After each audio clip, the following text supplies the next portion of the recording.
Hello student, how are you? कैसे हैं आप? मैं हूं आपका अपना मुकेश सर।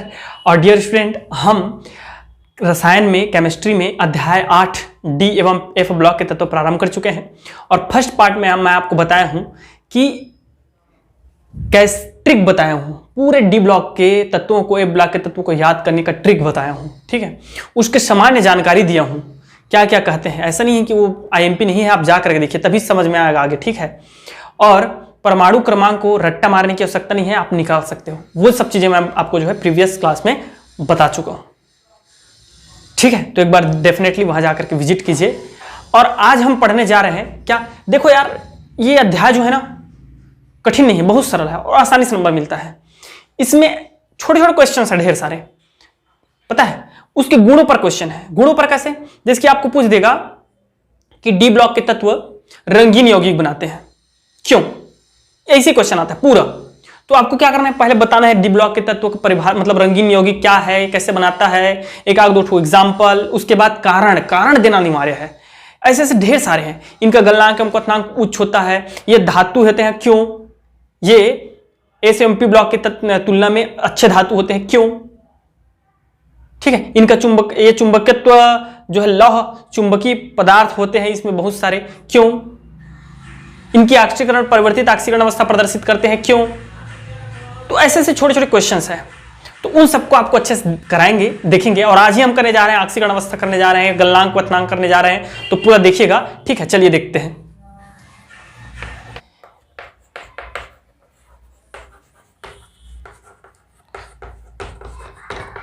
कुछ नहीं बताऊंगा, स्टार्ट कर रहे हैं। ठीक है,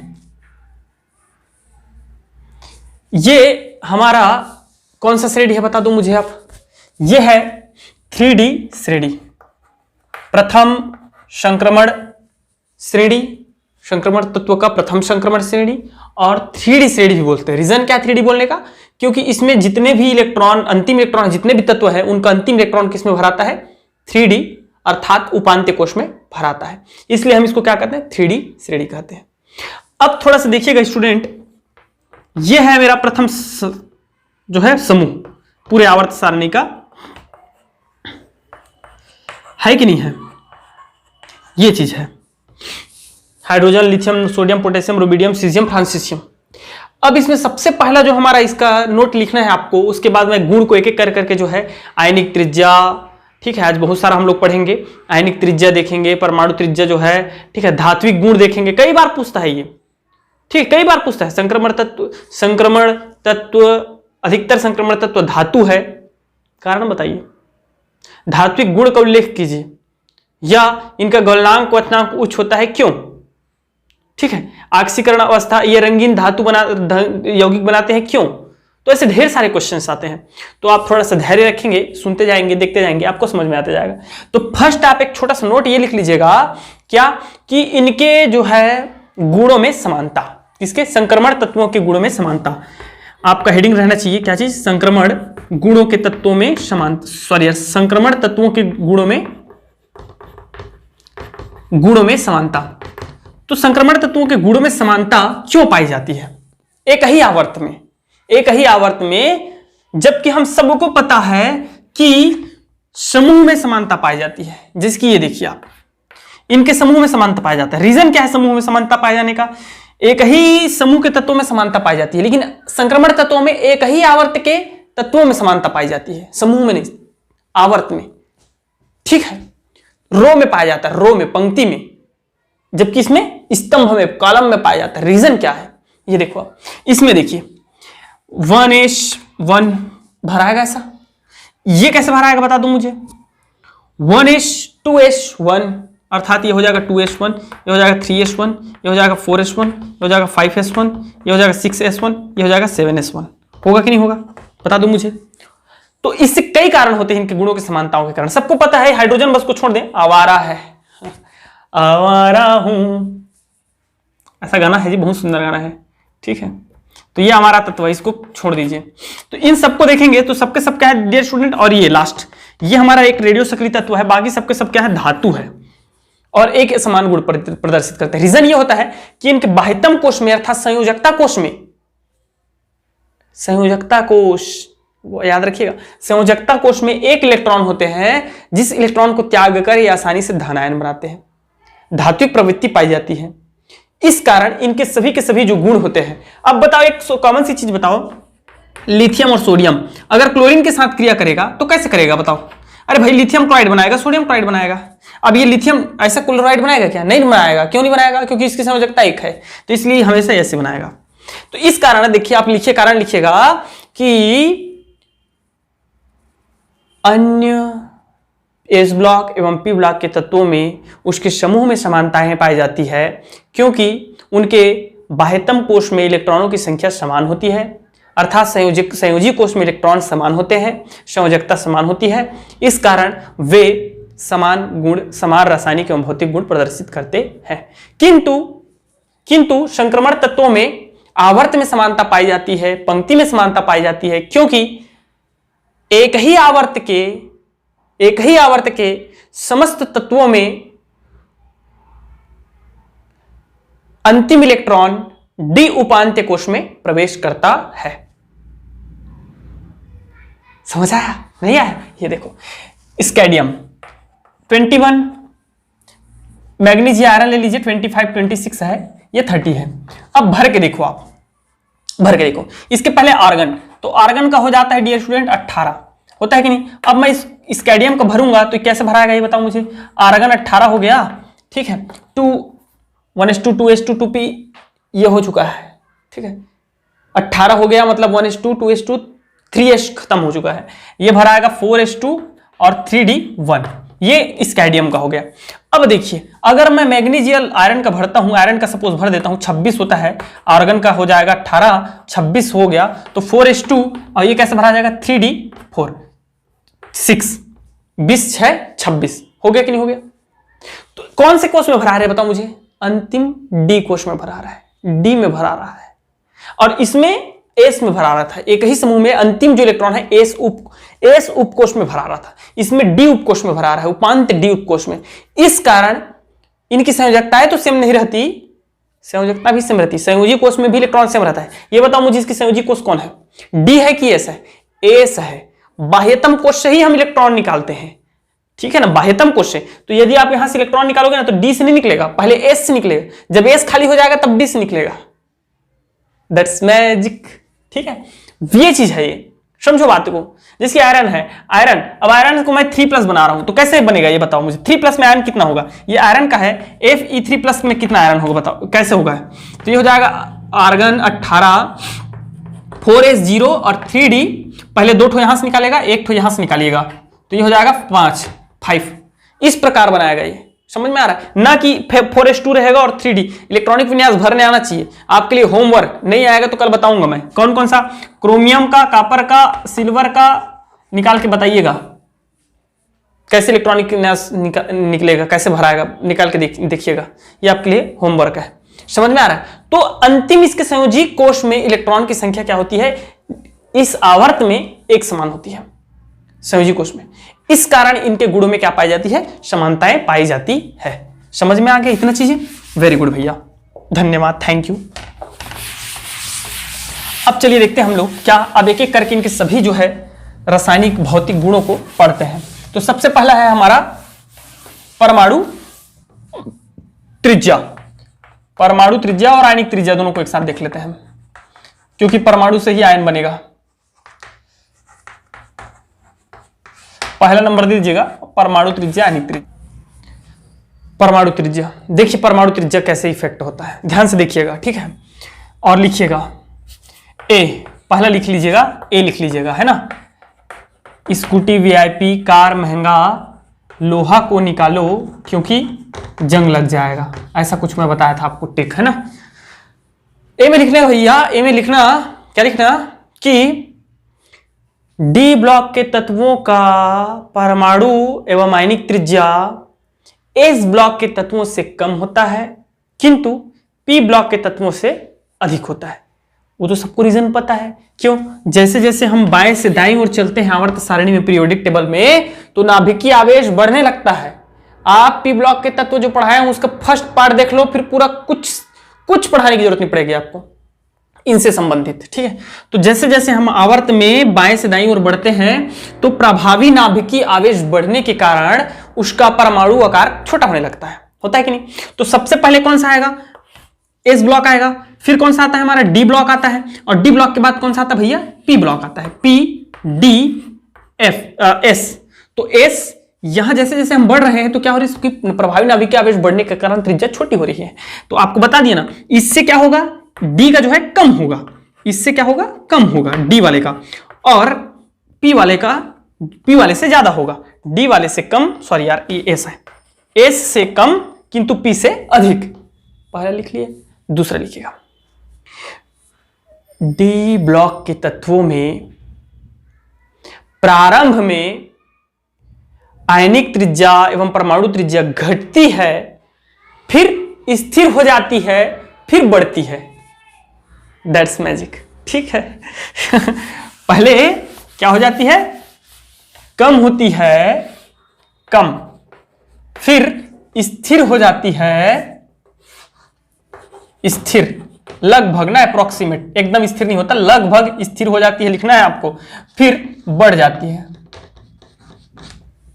क्यों, अब कारण लिखिए, दो ठो हो गया ना भाई, दो ठो बता दिया मैं, इसको भी लिखिएगा। प्रारंभ में कम होती है, फिर स्थिर हो जाती है, फिर उसके बाद बढ़ जाती है। अब लिखिए कारण, कारण क्या है, देखो भाई होता क्या, कारण क्या है, जब आवर्त सारणी में किसी संक्रमण तत्व में बाईं से दाईं ओर चलते हैं तो प्रभावी नाभिकीय आवेश बढ़ने के कारण उसकी आयनिक त्रिज्या परमाणु त्रिज्या घटने लगती है। प्रभावी नाभिकीय आवेश बढ़ने के कारण परमाणु त्रिज्या घटने लगती है, और किंतु यह केवल 4 तत्वों तक यह जो है क्रिया या यह काम करता है। प्रभावी नाभिकीय आवेश बढ़ती है जिसके कारण घटती है, केवल 4 तत्वों तक घटती है, क्रोमियम तक, फिर मैग्नीज से कॉपर तक स्थिर हो जाती है। क्योंकि लिखेंगे क्योंकि डी उपकोष का आवरण प्रभाव, परिरक्षण प्रभाव कार्य करने लगता है, जिसके कारण नाभिक का प्रभाव बाह्यतम कोष के 4s इलेक्ट्रॉन तक नहीं पहुंच पाता। इस कारण 5 तत्वों का जो परमाणु त्रिज्या है वह स्थिर हो जाता है। समझाता हूं अभी मैं, ठीक है। उसके बाद जिंक का पुनः बढ़ जाता है, क्योंकि जिंक एक हाइड्रोजन तत्व अक्रिय तत्व की भांति व्यवहार करता है, क्योंकि इसका बाह्यतम कोष पूर्णतः पूरित होता है, इस कारण इसका जो है आकार बढ़ जाता है। अब यही क्वेश्चन असाइनमेंट में आ जाएंगे, तो फिर उसके बाद ढूंढते रहना, ठीक है जी। अरे भैया पढ़ लिया करो यार, मेहनत कर लिया करो, हैं? पूरा सर्च करके लिखते हो, पूरा किसी किसी का देख देख के लिखते हो, नोट नकल करते हो, क्या मिलता है, थोड़ा पढ़ लो, यही सब क्वेश्चन आते हैं। पिछले टाइम जो असाइनमेंट में जो भी क्वेश्चन आया ना, मजाक नहीं, एक भी ऐसा क्वेश्चन नहीं था केमिस्ट्री का, फिजिक्स का, जिसको मैं अपने क्लास में नहीं पढ़ाया हूं, पूरा पढ़ाया था। लेकिन नहीं पढ़ते तो मैं क्या करूं भाई। अब देखो कैसे बता रहा हूं मैं आपको, ध्यान से देखते जाइएगा। ये पहले घटती है, रीजन क्या है देखो, इस क्रोमियम का ही ले लेते हैं। क्रोमियम का, अभी क्रोमियम का मैं आपको इलेक्ट्रॉनिक विन्यास का होमवर्क दिया हूं। टाइटेनियम का, स्केडियम का कुछ के ले लूं, स्केडियम और टाइटेनियम दोनों का ले लूं, क्या होगा 1s2 2s2 2p6 10 हो गया। और यहां कितने कक्षा पहुंच जाएंगे यहां, और बाह्यतम कोष में कितने इलेक्ट्रॉन होंगे बताइए, 2 इलेक्ट्रॉन होंगे। 2 इलेक्ट्रॉन होंगे कि नहीं होंगे, बाह्यतम कोष में 2 इलेक्ट्रॉन होंगे ना रे भाई, 4s में, और 3d में, तो 3d उपांत्य कोष में रहता है, यहां रहता है 3s रहता है, 3s2 रहेगा, 3p6 रहेगा, और 3d अगर मैं स्केडियम का निकालूंगा तो 1 रहेगा। ये 3 कक्षा यहां रहेंगे, 3 उपकोष यहां रहेंगे, और एक ठो उपकोष जो है एस उपकोष बाहर में रहेगा। तो समझिए इस चीज को, यहां 21 ठो प्रोटॉन है और 21 ठो इलेक्ट्रॉन है, 21 ठो इलेक्ट्रॉन है, ठीक है, इलेक्ट्रॉन है। तो क्या करेगा, ये प्रबलता से खींचेगा। तो यहां देखिए, यहां क्या होता है, ये जो इलेक्ट्रॉन है ना वो खिंचा जाते हैं नाभिक से। 21 ठो प्रोटॉन है नाभिक में, तो खींचेगा तो खिंचा जाता है, तो क्या होता है, घटने लगती है। लेकिन सर मैग्नीज का क्यों नहीं खिंचाता, मैं बता रहा हूं मैग्नीज का क्यों नहीं खिंचाता, रीजन क्या है। अब मैग्नीज जैसे ही आते हैं, कितना आ गया 25, इसका 26, चलो 26 का देखते हैं। तो 1s2 2s2 2p6 3s2 3p6, और देखिए क्या होगा, लास्ट में तो 2 ही इलेक्ट्रॉन है ना, 4s में 2 ही इलेक्ट्रॉन है कि नहीं है, और हमारा प्रोटॉन की संख्या हो गई 26, इलेक्ट्रॉनों की संख्या हो गई 26, हो गई कि नहीं हो गई। लेकिन यहां इसलिए इसका खिंचाता नहीं है जी, रीजन क्या है ये देखो, यहां भी देखो उपांत्य कोश में टोटल कितने इलेक्ट्रॉन है, 6 2 8 1 9 ठो है कि नहीं है। उपांत्य कोश में कितने इलेक्ट्रॉन है टोटल, 9 ठो, 1 2 3 4 5 6 7 8 9 ठो, 9 ठो बस है ना, 9 ठो बस है बस। लेकिन यहां कितना हो जाता है ये देखो, यहां कितना हो जाता है, ये इसका मत देखो, आयरन, चलो आयरन का ही देख लेते हैं, आयरन का ही देखें तो यहां कितना हो जाएगा बताओ, ये तो भरा हुआ है, यहां 9 ठो नहीं होगा, 3D में कितना हो जाएगा, 6 हो जाएगा, यहाँ 3D में कितना 1 है, डी में 1 है ना, यहाँ 6 हो जाएगा। तो 1 2 3 4 5 6 ये पी का हो गया, 1 2 3 4 5 6 ये डी का हो गया, 1 2 एस का हो गया। तो यहां इलेक्ट्रॉन की संख्या बढ़ जाती है, तो इलेक्ट्रॉन की संख्या बढ़ गई मतलब अरे भैया ये नाभिक है, ये खींचेगा, इसको खींचना चाहता है। अब यहां इतना ज्यादा इलेक्ट्रॉन आ गया तो इसका प्रभाव यहां तक नहीं पहुंच पाता, उसको खींच नहीं सकता, अब नहीं खींच सकता, तो खींचेगा नहीं तो आकार छोटा होगा क्या, नहीं होता है। तो यहां तक छोटा होता है लेकिन उसके बाद स्थिर हो जाता है, छोटा नहीं होता, स्थिर हो जाता है। रीजन क्या है, यही कहलाता है परिरक्षण प्रभाव। उपांत्य कोश के द्वारा नाभिक के प्रभाव को बाह्यतम कोश के इलेक्ट्रॉन तक पहुंचने से रोकना, यही कहलाता है हमारा परिरक्षण, शील्डिंग इफेक्ट, परिरक्षण प्रभाव। मेरी बात समझ में आई कि नहीं आई? हाँ, यहां देखो ना, यहां केवल कितने इलेक्ट्रॉन हैं, यहां कितने इलेक्ट्रॉन है बता दो मुझे, 6 ठो पी में है, 1 2 ठो एस में है, 6 2 8 1 9 ठो, और यहां कितने आ गए बताइए, 6 6 दूनी 12 2 14 ठो। तो 14 ठो को मैनेज करना, नाभिक को खींच के रखना है, तो इसको कहां खींच सकेगा जी, इसलिए स्थिर हो जाता है, उसके बाद नहीं बढ़ता। लेकिन वो वाला बढ़ जाता है, रीजन क्या है, वो क्योंकि बाह्यतम कोश में पूरा पूरित हो जाता है, पूर्ण पूरित हो जाता है, तो उसका तो एक तो नाभिक का प्रभाव नहीं पहुंच पाता, दूसरी बात पूर्ण पूरित है मतलब हाइड्रोजन तत्वों की सॉरी नोबेल गैस की तरह। और क्वेश्चन आया था इस बार असाइनमेंट में, है ना, कि है जो है 18वें समूह के तत्वों का परमाणु आकार क्यों नहीं घटता है। रीजन क्या था, क्योंकि उसमें वंडरवाल बल पाया जाता है, जबकि आपके इधर जो है आयनिक बंध पाया जाता है, सहसंयोजी बंध पाया जाता है। तो सहसंयोजी बंध और आयनिक बंध वंडरवाल बंध की तुलना में छोटे होते हैं। पूरा कंसेप्ट क्लियर है। तो आवर्त में ये बताना है, कारण में आवर्त में ये बताना है, ठीक है, क्यों घटता है, तो सब चीज बताना पड़ेगा आपको। उसके बाद देख लीजिएगा समूह में क्या होता है। तो समूह में क्या होता है, समूह में जब ऊपर से नीचे आते हैं, संक्रमण तत्वों में समूह में जब ऊपर से नीचे आते हैं, अर्थात स्कूटी वीआईपी ये वाला है, ठीक है, कौन सा 3D, और उसका 4D में आप सबको पता होगा, 4D में ये जरूरी नहीं बेटा, ठीक है, यट्रिम जर्कोनियम नियोबियम, ठीक है, और 5D की बात करें तो लब थावरे।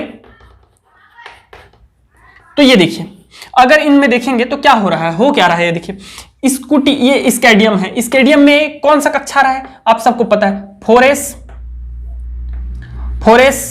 4p 3D आता है कि नहीं आता है, 4s के बाद 3D, 4s 3D कितने कक्षा है, बाह्यतम कोश कितने कक्षा है, 4 कक्षा है इसमें, इस वाले में। यहां देखेंगे भाई, यहां तो मैं इसके जस्ट प्रीवियस में पूरा लिख के दिखाया हूं आपको। यहां कितने आ जाएंगे, यहां जाएंगे 5s आ जाएगा, यहां 5s में भरा आएगा, लास्ट जो है बाह्यतम कोश 5s रहेगा और 4D रहेगा। यहां क्या हो जाएगा, 6s रहेगा और 5D रहेगा। तो मुझे ये बताओ ना कोश की संख्या बढ़ रही है कि नहीं बढ़ रही है। तो लिखिएगा कि समूह में जब ऊपर से नीचे आते हैं तो उसके कोषों की संख्या में वृद्धि के कारण उसका आकार निरंतर बढ़ता है। अरे मेरे भाई क्या चीज, यहां 4 ठो है, 1 2 3 4 ठो है, यहां जब आओगे तो 5 ठो बनाना पड़ेगा, 1 2 3 4 5 ठो। बड़ा हो गया कि नहीं हो गया, बस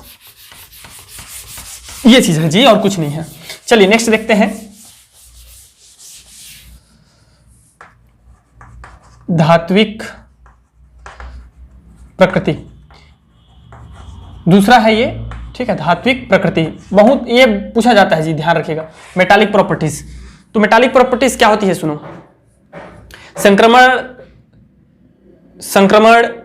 तत्व, सभी संक्रमण तत्व धातु है, क्योंकि इनमें धात्विक चमक, उच्च गलनांक, क्वथनांक, चालकता, आघातवर्धनीयता पाई जाती है। वास्तव में ये एज ब्लॉक से भी अच्छे सॉरी एस ब्लॉक एवं पी ब्लॉक की तुलना में उपयोगी धातु इस श्रेणी में पाए जाते हैं। ये आपका एचसीसी, एफसीसी, एससीसी प्रकार के संकुल का भी, सॉरी यार संकुल बोल रहा हूं, ठोसों का, क्रिस्टल ठोसों का निर्माण भी करते हैं। ठीक है डियर स्टूडेंट, अब सुनिए कारण सुनिए क्यों है ये धात्विक प्रकृति क्यों है, ये सुनिए कारण लिखिएगा। तो कारण में ये लिखना है आपको कि सभी संक्रमण तत्वों के बाह्यतम कोश में अर्थात संयोजी कोश में 1 या 2 इलेक्ट्रॉन होते हैं जिन्हें त्याग कर आसानी से धन आयन बनाते हैं। अतः यह धन विद्युतीय प्रकृति के तत्व है, इसलिए ये एक अच्छे धातु होते हैं। समझ में आ गया? मैं आपको बताया हूं केमिकल रूप में, रासायनिक रूप से वही धातु कहलाते हैं जो आसानी से इलेक्ट्रॉन त्याग कर धन आयन बनाते हैं। ठीक है, अब आप नोट लिख सकते हैं, मरकरी एकमात्र ऐसा धातु है जो कि किस फॉर्म में पाया जाता है, द्रव के रूप में पाया जाता है। गोल्ड एक ऐसा धातु है जिसकी तन्यता भाई, हम धातु का गुण क्या है, तन्यता भी तो गुण है, तन्ना चाहिए। ठीक है, तन्ना चाहिए, वही गुण है। तो गोल्ड का तन्यता सर्वाधिक होता है, इसीलिए हम इसका क्या बनाते हैं, गहना बनाते हैं, गहना।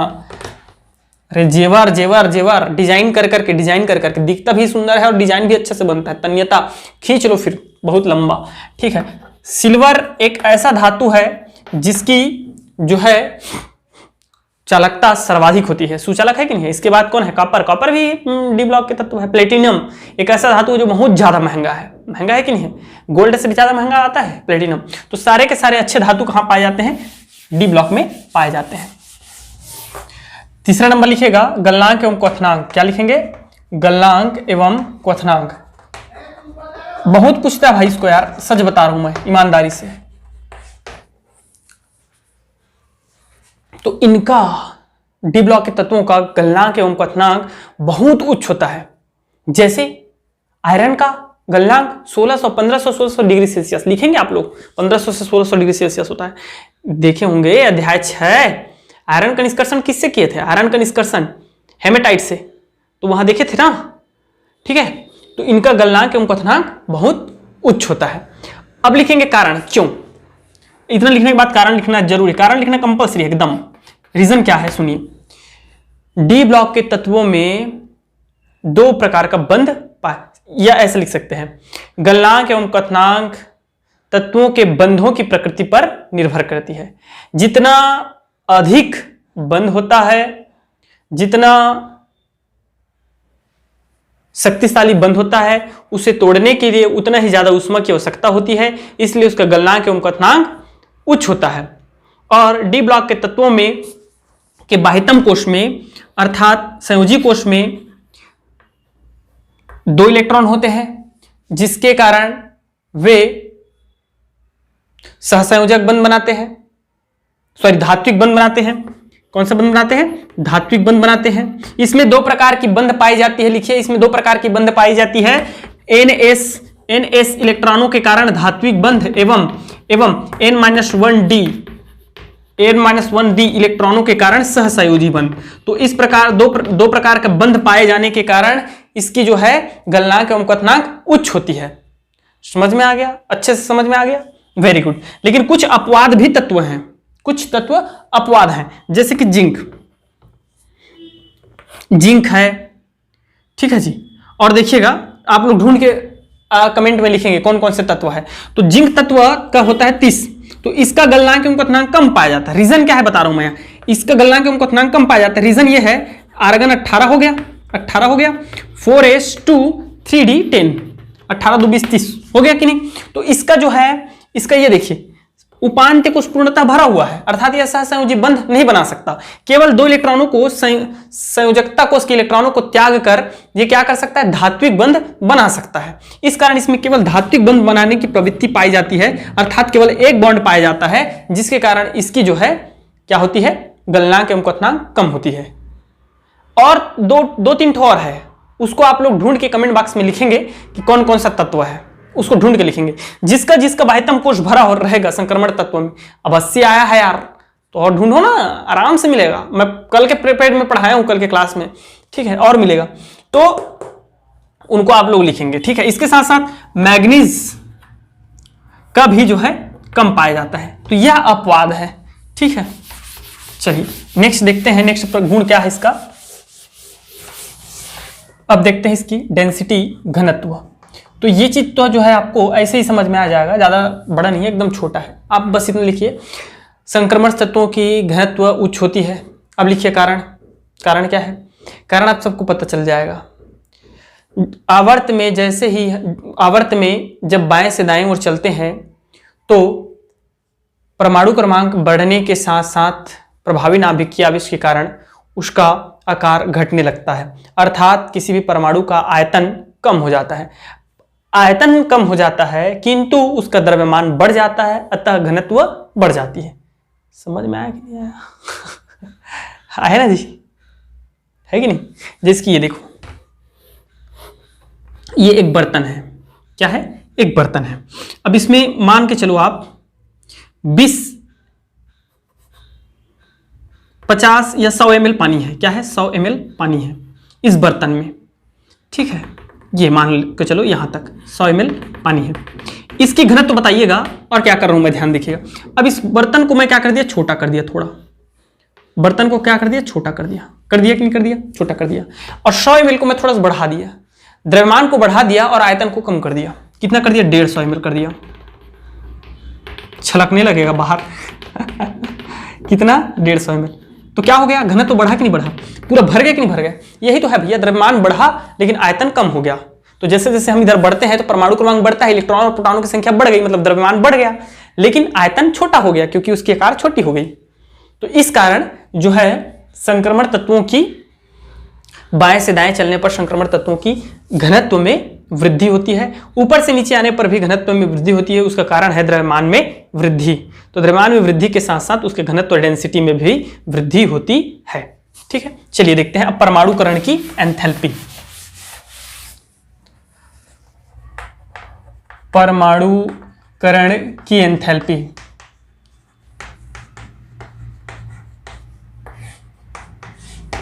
तो परमाणुकरण की एंथैल्पी क्या है, सुनिए।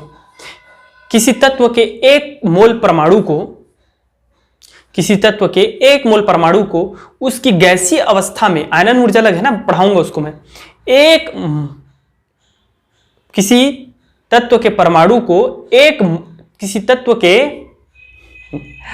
1 मोल परमाणु को उसके गैसीय अवस्था में परिवर्तित करने के लिए आवश्यक ऊर्जा की मात्रा को परमाणुकरण की एंथैल्पी कहते हैं। लिखिएगा ये चीज। अब लिखिएगा कि डी ब्लॉक के तत्वों की परमाणुकरण की एंथैल्पी उच्च होती है। अब लिखेंगे कारण, कारण क्या है, चूंकि डी ब्लॉक के तत्व संक्रमण तत्वों में धात्विक बंध पाया जाता है, क्योंकि इनके बाह्यतम कोश में संयोजी इलेक्ट्रॉन होते हैं। बाह्यतम कोश में जितने अधिक संयोजी इलेक्ट्रॉन होते हैं उतना ही प्रबल धात्विक बंध बनता है, और जिसके कारण इनकी परमाणुकरण की एंथैल्पी भी उच्च होती है। ओके, तो इतना बस लिखना है यार। ये सब आते हैं मेरे भाई, यहां से ना बस ऐसी क्वेश्चन आता है। ये नहीं आता, ये थोड़ा ज्यादा आईएमपी नहीं है। मैं बताऊंगा आपको कौन कौन सा आईएमपी, गलनांक क्वथनांक है जिसकी धात्विक प्रवृत्ति है। अभी हम ऑक्सीकरण पढ़ाऊंगा, अभी पढ़ाऊंगा मैं ऑक्सीकरण अवस्था पढ़ाऊंगा, वो आता है। रंगीन धातु क्यों बनाते हैं, सॉरी रंगीन यौगिक क्यों बनाते हैं, वो आता है। संकुल निर्माण करते हैं, वो आता है। ऐसी क्वेश्चन आता है, यहां से कोई डिफरेंट क्वेश्चन नहीं आता है।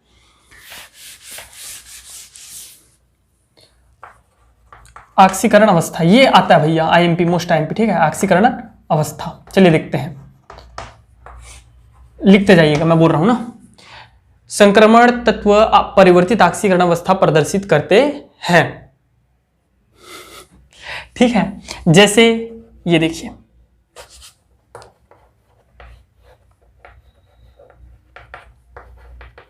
इसको बोलते हैं हम लोग फेरस, इसको बोलते हैं फेरिक। क्या बोलते हैं, फेरिक। इसको बोला जाता है डियर स्टूडेंट क्यूप्रस, क्यूप्रस, और इसको बोलते हैं क्यूप्रिक। इसी प्रकार इसको क्या बोलते हैं, मर्क्यूरस, मर्क्यूरिक, ठीक है। तो इस प्रकार देखिए, यहां कितना है इसकी ऑक्सीकरण अवस्था, +2 है, यहां कितना हो गया, +3 हो गया, ठीक है, ये कितना है +1 है और यहाँ कितना हो गया +2 हो गया। तो देखो परिवर्तित हो रहा है कि नहीं हो रहा है, अभी तो दिखाऊंगा अभी मैं आपको कितना परिवर्तित होता है उसको। ये तो बस ट्रेलर है, पिक्चर अभी बाकी है मेरा दोस्त। तो क्या है कि हमारे संक्रमण तत्व, सभी संक्रमण तत्व क्या करते हैं, परिवर्तित ऑक्सीकरण अवस्था प्रदर्शित करते हैं, जिसका प्रूफ ये है। कम ऑक्सीकरण अवस्था को हम अस लगाते हैं, OUS अस लगाते हैं। प्रत्यय समझते हो ना, प्रत्यय, प्रत्यय उपसर्ग एवं प्रत्यय जानते हैं ना, अस लगाते हैं। और जब यही बढ़ जाता है तो उसमें इक लगाते हैं, क्यूफेरस, फेरिक, क्यूप्रस, क्यूप्रिक, इसको मैं पहले भी बता चुका हूं आपको। ठीक है, अब देखिए कारण लिखे, पहले मत लिखो, कारण मत लिखो, प्रदर्शित करते हैं। ये देखिए क्या चीज देखेंगे, इधर देखिए, इसको जरूर लिख देना आप लोग। स्कूटी, VIP कार, महंगा, लोहा को निकालो क्योंकि जंग लग जाएगा, है ना जी। इसका होता है 21, 22, 23, 24, 25, 26, 27, 28, 29, 30 होता है। अगर भरोगे इसको तो कैसे भराएगा, 3D1 4S2, 3D2 4S2 होगा कि नहीं होगा, 3D3 4S3, 3D4 4S, last में भर रहा हूं ना, लास्ट कोष को, लास्ट और उपांत्य कोष को, बस ये 2 रहेगा सब में, और ये बस 4, 5, 6 होते जाएगा। थोड़ा दिखा देता हूं आपको, झलक दिखा देता हूं, इसका आता है क्योंकि IMP है, ठीक है ना। ये और यहाँ हो जाएगा 4S2, 4S2, 4S2, 4S2, 4S2, 4S2, ठीक है। यहाँ पे थोड़ा चेंज आता है, ये 1 हो जाता है और ये क्या हो जाता है, 10 हो जाता है। यही है, अब बताने की जरूरत नहीं है। कॉपर है एक, ये परिवर्तित देखो ऐसा बनता है। मैग्नीज, क्रोमियम भी ऐसी बनाता है, क्रोमियम 1 हो जाएगा, यहाँ 5 हो जाएगा, ठीक है। क्रोमियम और कॉपर तो मैं यही बता देता हूं आपको। रीजन क्या है, स्थायित्व प्राप्त करने के लिए। यहाँ D कक्षा का अगर पूर्णतः भरा हुआ है तो ये ज्यादा स्थायी होगा, इसलिए S से निकल कर कहा जाता है D में आ जाता है, ठीक है। ये कहा जाता है एक जो है अर्धपूरित होने के लिए D में आ जाता है, लेकिन अभी फिलहाल मैं इसको कैसे लिख रहा हूं, 2 और ये 4। क्यों, क्योंकि मैं अभी आपको ऑक्सीकरण सिखा रहा हूं। जब इलेक्ट्रॉनिक विन्यास भरोगे तो आप ऐसा भरोगे, ठीक है ना। आ जाता है कभी कभी, ऐसा कुछ नहीं है, आता है, तो थोड़ा ध्यान रखिएगा इस चीज का। अब देखिए इसका इलेक्ट्रॉनिक विन्यास कैसे निकलेगा। यहाँ बाह्यतम कोष में है 2, तो सबसे पहले बाह्य कोष के इलेक्ट्रॉन निकलेंगे, तो 2 इलेक्ट्रॉन निकलेंगे डियर स्टूडेंट, तो इसकी ऑक्सीकरण अवस्था हो जाएगी 2, होगी कि नहीं। और जब 2 इलेक्ट्रॉन निकल जाएंगे तो एक और इलेक्ट्रॉन निकल सकता है, ये वाला, तो इसलिए हो जाएगा 3 +2 and +3, ठीक है। यहां बाह्यतम कोष के पहले निकलेगा, मतलब +2 यहां भी आएगा, सब में +2 आएगा, क्योंकि सबके बाह्यतम कोष में कितने इलेक्ट्रॉन है, 2 है, तो 2 तो सबको सब शो करेंगे, सबके सब क्या शो करेंगे, +2 ऑक्सीकरण अवस्था शो करते हैं। इसके अतिरिक्त ये 3 करेगा और यहां 2 इलेक्ट्रॉन और बाहर से निकल जाएंगे, 2 यहां से 2 यहां से, तो ये हो जाएगा 4, और यहां क्या हो जाएगा, यहां से 2, तो 2 भी निकलेगा, ठीक है। 4 भी शो कर सकता है और 5 भी शो कर सकता है, मतलब 2, 3, 4 भी शो करेगा, 2, 3, 4, ये इस तरह का ना गैप रहेगा, इनमें प्लस माइनस मत कर देना। 5 भी शो करेगा, ये 5 निकल सकता है, ये आपका +3, +4, +5, +6 भी शो कर सकता है। मैग्नीज एक ऐसा तत्व है पूरे संक्रमण तत्वों में जो सबसे ज्यादा सर्वाधिक जो है ऑक्सीकरण अवस्था प्रदर्शित करता है, और कितना करता है, नोट लिख लीजिए, लिख लीजिए, +5, +6, +7। अब यहां से डिक्रीज होना चालू हो जाता है, क्या डिक्रीज मतलब घटना, +3, +4, +5, +6 हो जाएगा, +3, +4, +5 हो जाएगा, +3, +4 हो जाएगा, +3 हो जाएगा, और ये हो जाएगा हमारा 2, क्योंकि हम यहां से इलेक्ट्रॉन नहीं निकाल सकते। रीजन क्या है, भैया भरा हुआ है, पूर्ण पूरित है, यहां से तो निकल जाता लेकिन यहां से नहीं निकल सकता, बहुत ज्यादा एनर्जी लगती है। समझ में आ गया। तो ये एक अच्छा फुल टाइप का जो दिख रहा है, अच्छा टाइप का दिख रहा है, इसलिए मैं इसको पूरा कंप्लीट करा दिया, ठीक है। अब सुनिए, कारण लिखो। संक्रमण तत्व इसलिए परिवर्तित ऑक्सीकरण अवस्था प्रदर्शित करते हैं क्योंकि इनके बाह्यतम कोष में, संयोजी कोष में 2 इलेक्ट्रॉन होते हैं, और जब 2 इलेक्ट्रॉन संयोजी कोष के निकलने के पश्चात इसका उपांत्य कोष भी संयोजी कोष की भांति व्यवहार करने लगता है, क्योंकि इसकी जो उपांत्य कोष की ऊर्जा इसके अंतिम कोष की ऊर्जा के बराबर होता है, इसलिए उपांत्य कोष से भी इलेक्ट्रॉन निकल जाता है, जिसके कारण ये परिवर्तित ऑक्सीकरण अवस्था प्रदर्शित करते हैं, जिसमें सर्वाधिक ऑक्सीकरण अवस्था मैग्नीज का होता है +7। ठीक है, चलिए इसके साथ साथ कुछ नोट लिखते हैं।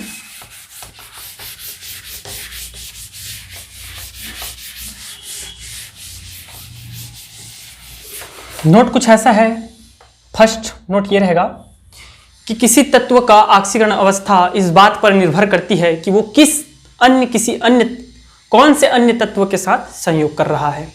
यदि वह फ्लोरीन तथा ऑक्सीजन जैसे प्रबल ऋण विद्युतीय तत्व के साथ संयोग करता है, सबको पता है सबसे ज्यादा ऋण विद्युतता पूरे आवर्त सारणी में फ्लोरीन का होता है, सेकंड नंबर पर क्लोरीन का नहीं ऑक्सीजन का होता है। ठीक है जी, तो क्या बता रहा था मैं, किसी भी तत्व का ऑक्सीकरण अवस्था, ऑक्सीकरण संख्या इस बात पर निर्भर करती है कि वह किस अन्य तत्व के साथ संयोग कर यौगिक का निर्माण कर रहा है। फ्लोरीन क्लोरीन जैसे उच्च ऋण विद्युतता वाले तत्वों के साथ संयोग करने पर संक्रमण तत्व अपने उच्चतम ऑक्सीकरण अवस्था पर होते हैं। जैसे परमैग्नेट, मैग्नीज, इसको बोलते हैं परमैग्नेट। हम लोग पढ़ेंगे पोटेशियम परमैग्नेट, पोटेशियम डाइक्रोमेट पढ़ाऊंगा, जबरदस्त टॉपिक इसी चैप्टर में। तो परमैग्नेट में आपका मैग्नीज का ऑक्सीकरण अवस्था कितना होगा बताइए। ये होता है -2 होता है ऑक्सीजन का, तो कितना हो जाएगा 8। ऑस्मियम का ऑक्सीजन के साथ बनाता है, यहां भी कितना हो जाएगा 8। तो इस प्रकार से वह सर्वाधिक ऑक्सीकरण अवस्था में स्थित होता है। ठीक है जी, पहला चीज समझ में आ गया। दूसरा सुनिए, स्केडियम के अतिरिक्त, यह अपवाद है, अपवाद, ठीक है, स्केडियम के अतिरिक्त अन्य सभी तत्वों का +2 एक स्थायी ऑक्सीकरण अवस्था होता है, जिसकी आप सबने देखा था। क्यों? क्योंकि सबके बाह्यतम कोश में 2 जो है 4s में, चाहे आप 4d में आओ चाहे 5d में आओ, तो वहां आपको 2 संयोजी इलेक्ट्रॉन आसानी से मिलते हैं, जो कि आसानी से निकल जाते हैं। तो ये जो है स्थायी ऑक्सीकरण अवस्था होता है। तीसरा नोट है डियर स्टूडेंट कि कौन सा ऑक्सीकरण स्थायी होगा, कौन सा ऑक्सीकरण स्थायी होगा, यह उस तत्व के अपचयन विभव पर भी निर्भर करता है। किस पर? अपचयन विभव पर निर्भर करता है। यदि अपचयन विभव कम है तो वह अधिक स्थायी होगा। जिस ऑक्सीकरण अवस्था पर अपचयन विभव कम है तो वह अधिक स्थायी होगा। जैसे कि कॉपर 2+, यहां डियर स्टूडेंट हमारा होता है ई जो होता है अपचयन विभव वो होता है +0.32, ठीक है।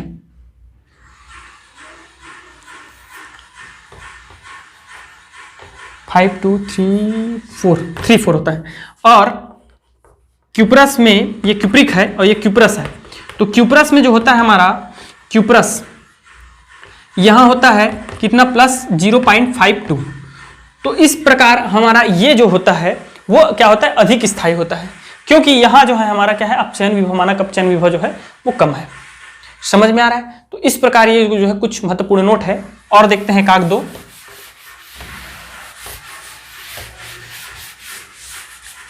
एक काम करते हैं डियर स्टूडेंट, आज की क्लास में बस इतना ही करते हैं। फिर नेक्स्ट क्लास में हम लोग क्या देखेंगे, रंगीन यौगिक कैसे बनाता है, आता है, महत्वपूर्ण ना। शंकुल यौगिक का निर्माण करता है, क्यों महत्वपूर्ण भाई, प्लीज।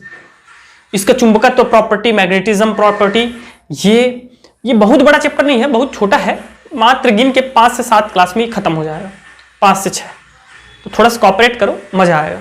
ठीक है, तो thank you very much and best of luck.